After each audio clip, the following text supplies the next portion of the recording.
We have another lore summary incoming. This time it's dedicated to the Black Templars and Helbrecht. This is taken from Helbrecht's latest book called Helbrecht, Knight of the Throne. I want to say a big shout out to Shaskais once again for doing this write-up. There's links to his subreddit in the description of this video, just in case you want to go and read it for yourself. But strap yourselves in and get ready to listen to some absolutely wild new Black Templar and Helbrecht lore. So to start off, we have confirmation that of the few and precious Gloriana-class ships, potent symbols of humanity's supremacy, none could match the Eternal Crusader's direct mastery of void warfare. Despite all his years, Helbrecht could not look upon the sword of Sigismund without weeping. It was a blade of heroes that rose from grief and shame to be wielded in the name of duty and faith. Now it was his weapon and his burden. Helbrecht first met Guilliman aboard the Eternal Crusader. Though he wished that it was his Primarch that had returned, he was no less awed by the prospect of meeting a son of the Emperor. He had never journeyed to Macragge as a pilgrim to the Primarch shrine, so he wondered if Roboute would have the same resemblance to the artistic renditions of Dorn. When he met the Primarch face to face, he was not disappointed. The Primarch was not a being of angelic light. His presence was like a storm condensed into a shape of a man. Roboute tells Helbrecht that he was there when their brotherhood was founded. Had circumstances not intervened, then their founder Sigismund would have fought against the Codex. Roboute then tells Helbrecht to rise. Warriors of his stature should not take their knees before the Primarch. It was no place for them to do so. Helbrecht tells the Primarch of his intention to continue hunting Gaz Skull, who he has now named the Beast of Armageddon. He wants to avenge the blood spill and the destruction wrought by the Orc. The Primarch responds by giving Helbrecht a request.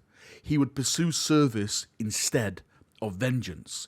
The Primarch suggests that the Black Templars should defend the Shrine World of the Imperium, such as Ophelia 7. Doing so would safeguard the morale of the Imperium. Helbrecht, of course, declines. He will not allow Gaz to scurry back to the shadows and return once again with a bigger horde to threaten the Imperium. He insists that the Beast of Armageddon must die. The Primarch remarks that Helbrecht is choosing vengeance over duty, which angers him. Helbrecht will not allow anyone to question his honour, not even a Primarch. Helbrecht responds to the Primarch that the Shrine Worlds are already protected by many regiments, the might of the Sisters of Battle, and other Marine chapters that are closer to those worlds. The strength of the Black Templars would be better used to hunt down Gaz Skull. It's the task that the Emperor has set before the Black Templars. The Primarch comments that he sees much of the Great Crusade in the Black Templars. However, it's distorted beyond recognition. The creed of the Black Templar is in opposition to everything the Emperor and the Primarchs fought for. In the days of the Great Crusade, the Marines fought for enlightenment, not superstition. The Black Templars represent the very chains that the Emperor sought to break mankind from. The Primarch continues that there is much of Sigismund in Helbrecht. He did not say this to honour him. To Helbrecht, Sigismund was a revered legend. To the Primarch, he was a man, a great warrior and a leader, but a man nonetheless. He allowed his wants and emotions to dedicate his course of action.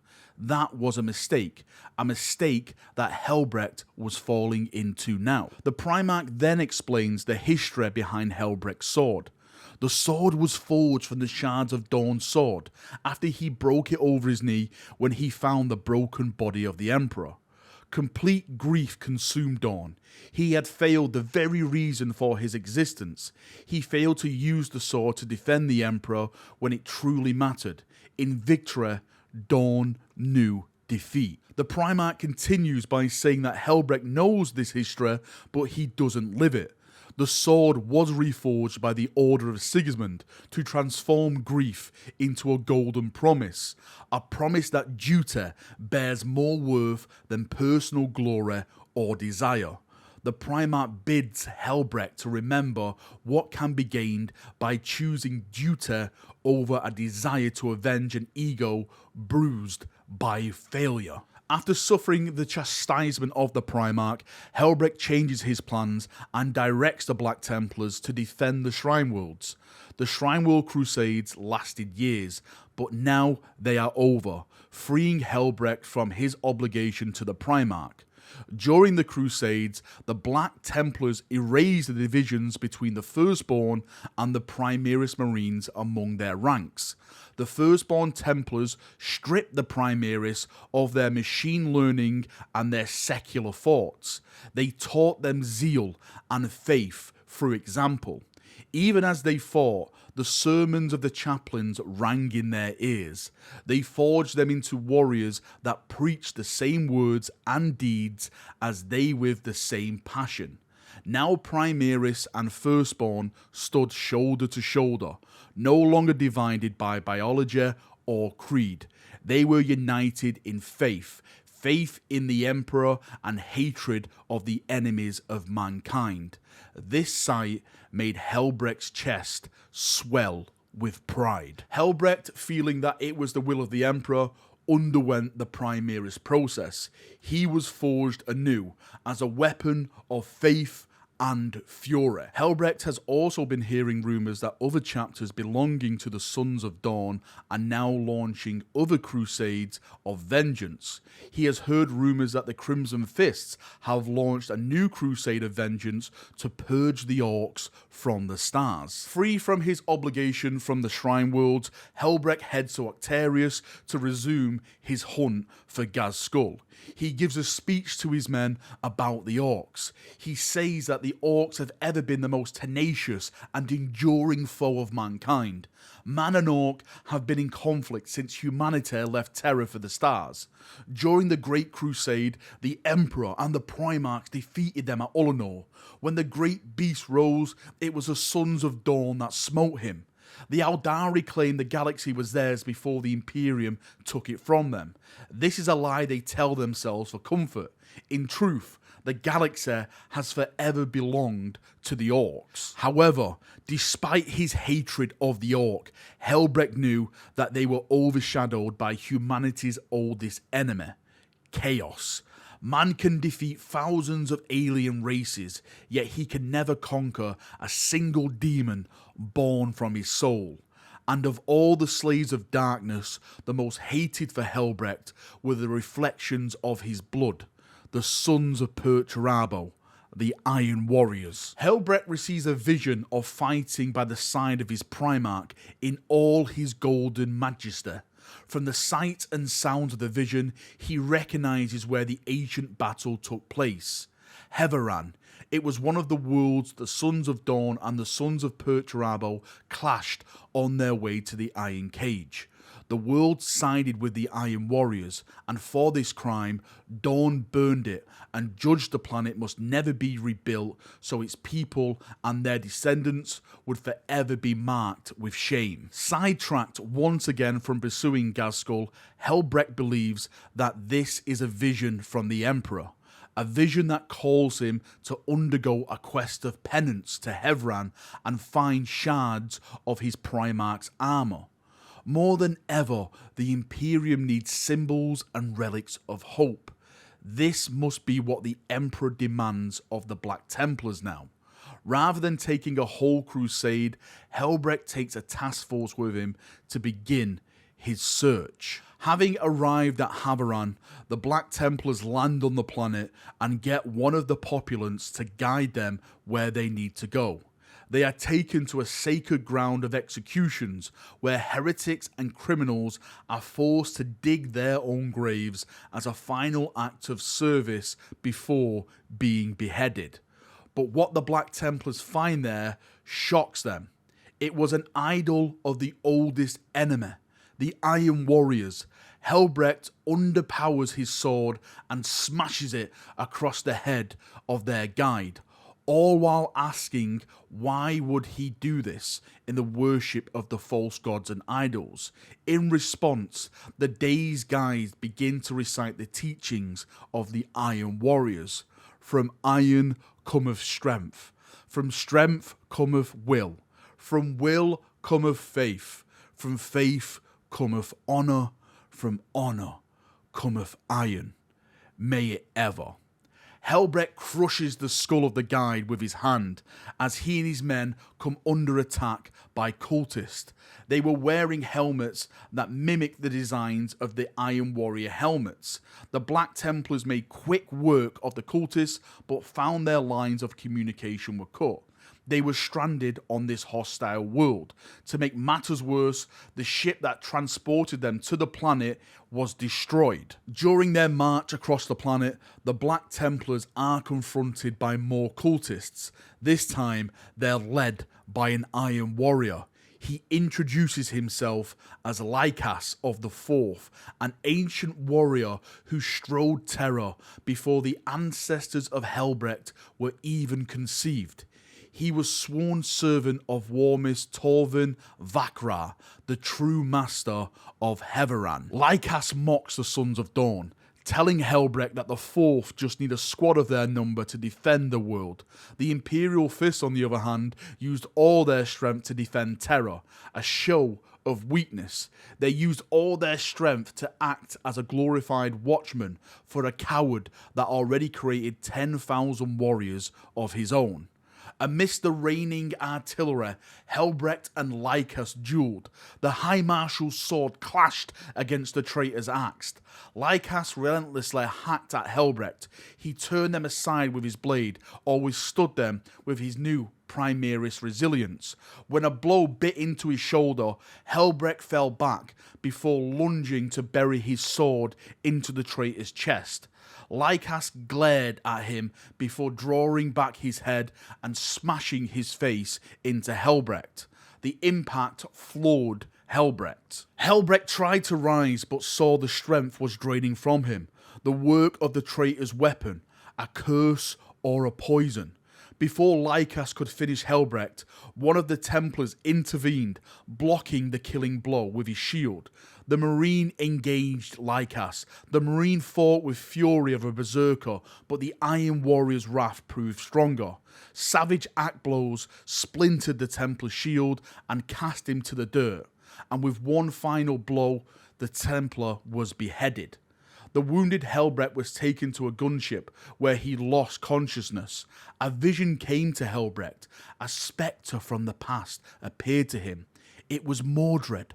Mordred told Helbrecht that they were not the echoes of Dorn and Sigismund. They were the inheritors of their will. Helbrecht had dared the impossible to prove himself worthy of his title. He unleashed his chapter on the fiends and set a course for Armageddon. What was this if not duty? Mordred then asks if Grimaldis has replaced him, and when Helbrecht confirms it, he nods in approval. He says that the chapter's soul would be well protected in his hands. When Helbrecht told Mordred he trusts Grimaldis to pick a suitable replacement for him, the Spectral Marine laughs. He laughs at the idea that Helbrecht thought he was going to die on this world. Mordred's final words to Helbrecht are to have faith, not only in the Emperor, but in himself as well. As the Black Templars and Helbrecht recover from their battle, they find a holdout of loyalists and lead them into battle against Iron Cultists. Ultimately, they reach the stronghold of the Iron Warriors. Within, Helbrecht finds a black throne forged from the warp and the materium. Helbrecht strikes the throne again and again, each strike releasing black lightning from the throne until it collapses and unleashes a pillar of black light skywards, causing the entire structure to quake. Suddenly, hidden vox speakers activate. From them issues the voice of Warsmith Vakra. He tells Helbrecht that he was impressed and expected nothing less from a scion of Dorn. Vakrar gives a speech on how the feud between the Sons of Iron and the Praetorians is much purer than the feud between the Dark Angels and the Space Wolves. The Angels and the Wolves played at war a while Pert and Dorn engaged in the ultimate test. Helbrecht and his Templars cannot imagine what it was like to walk during the siege, to witness the apex of siege warfare. Instead, the Black Templars endlessly crusade, wandering from one war to the next as if they were looking for a purpose. Helbrecht bites back at Vakrar's words. He proclaims that all tyrants fall. He will not be different. The Iron Warriors failed at Terror, and they will fail here as well. The Iron Warriors' legacy is a legacy of failure. Vakrar replied by asking about Sebastus. He went on to say that the Iron Warriors wounded the Imperial Fists. They had broken their pride and their will to never submit. They reduced the Imperial Fist to obedient curs for the avenging son to shape to his whim. He wonders, do Helbrecht and his kind enjoy the lash as much as Dorn and Sigismund did? Helbrecht fights his way deeper inside of the stronghold. There he finds a vault made out of oromite. The marks on the exterior of the vault shows that the Iron Warriors have attempted to cut through the material. His men hold off hordes of cultists, while Helbrecht activates the vault's gene lock, and it recognizes him as a member of Dorn's lineage. The vault opens, and Helbrecht steps in. The walls are golden and carved with scenes of Imperial Fist history. The pillars that held up the vault chamber were carved in images of the Legion's heroes, including Sigismund. In the centre of the vault was a stasis field that contained a fragment of Dorn's armour that was cleaved from his pauldrons.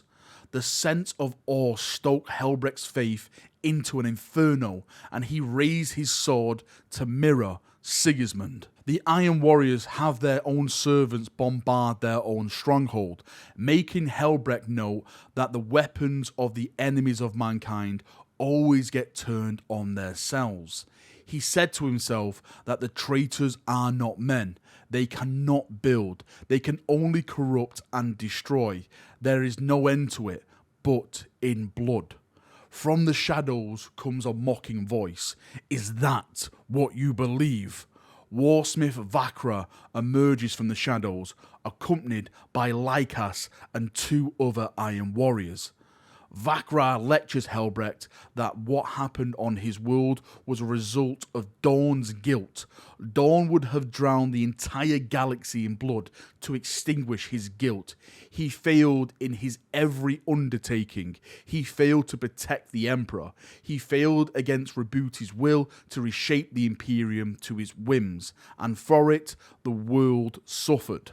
But Helbrecht had had enough of Vakrar's heresies. He detonated some hidden grenades he had placed in an event of an ambush. The rubble crushed two of the Iron Warriors, while Lykas and Vakrar shouldered forward towards Helbrecht. Lykas came first at Helbrecht, and for his eagerness, he received a slash that opened his face, reducing his speech to a slurred screams of pain and rage. He swung his axe against Helbrecht, who caught its haft and slammed his head into Lykas' face, further mutilating it. Lykas counterswung and caught Helbrecht in the shoulder and wounded him, but this time the poison held no power over Helbrecht. His body rallied and pushed it back. Helbrecht ran his sword through Lykas' chest and finished him off with a punch to the face that sent him smashing to the ground. Then came Vakrar, whose hammer blows shattered Helbrecht's pauldrons. The rage of the traitor drove Helbrecht back. The next blow hit Helbrecht in the breastplate, and he felt his fused ribs break. Helbrecht ducked the third hammer swing, and it hit a statue of Sigismund, shattering it. Blood loss threatened to undo him, but being this close to the relic of the Primarch filled him with renewed energy. Like Dorn and Sigismund before him, he would endure and face every challenge, no matter the odds, no matter the madness set against him. The momentum of the duel shifted. Fury filled Helbrecht from across generations. The strength and rage of past sons of Dorn blazed within him. They were all with him now. Helbrecht locked his sword with Vakra's hammer and didn't allow him to break free. He trusted in the endurance of himself and that of his sword. The sword's power field overcame the hammer's. Helbrecht drew back and smashed the sword into the hammer, causing it to explode in the face of its owner. Fragments of the hammer stabbed into the face of Vakra, sending him staggering. Helbrecht exploited this and cut into the traitor's leg, forcing him into a forced crouch. Helbrecht looked down on the crippled traitor and announced his judgment: death for his treachery against the Emperor. Then Helbrecht beheaded the Warsmith. In the aftermath of the battle, Helbrecht gives the rule of the planet to the faithful men and women that fought alongside them. Moreover, he undoes Dorn's judgment on the planet. His reasoning is that Dorn's judgment on the world achieved nothing but tying the planet's people to their past and preventing them from attaining redemption. Helbrecht's command is that for the people of the world to build in honour of the Emperor. They would cultivate their warrior spirit and send men and women to serve in the Emperor's armies. This way, the planet can earn its redemption. Helbrecht then returned to the Eternal Crusader, and he was questioned by Grimaldis if he would resume his pursuit of Gaz. He would choose desire over duty. Helbrecht assured his old friend that he walked the path of shame and carved his way out of the darkness into the light. It's the Emperor's will if Gaz or the Stormlord are put in the path of his crusade. Helbrecht is nothing but an instrument of judgment. Until his death, it's his purpose. And that is what we have for Helbrecht, Knight of the Throne. I love some of the new lore in there. I would love to get your thoughts and feedback on this. What do you think about Guilliman and his meeting with Helbrecht? What do you think about the Black Templars getting even more relics? I think it's time for the Black Templars to start sharing their relics of Dorn. You know, the Imperial Fist technically have the Hand of Dorn, but that's for everyone to come and see. But now they have like a broken shard that has been forged into a sword, and now they have some armor of Dorn as well. What else are they going to get? Is this kind of a hint of Dorn slowly coming back? Maybe I'm losing myself in this. But yeah, let me know what you think. Again, another big shout out to Shaskais for writing this up. The link included in the description. I'd love to see your thoughts and feedback on this. As always, see you now. Have a great day and bye-bye.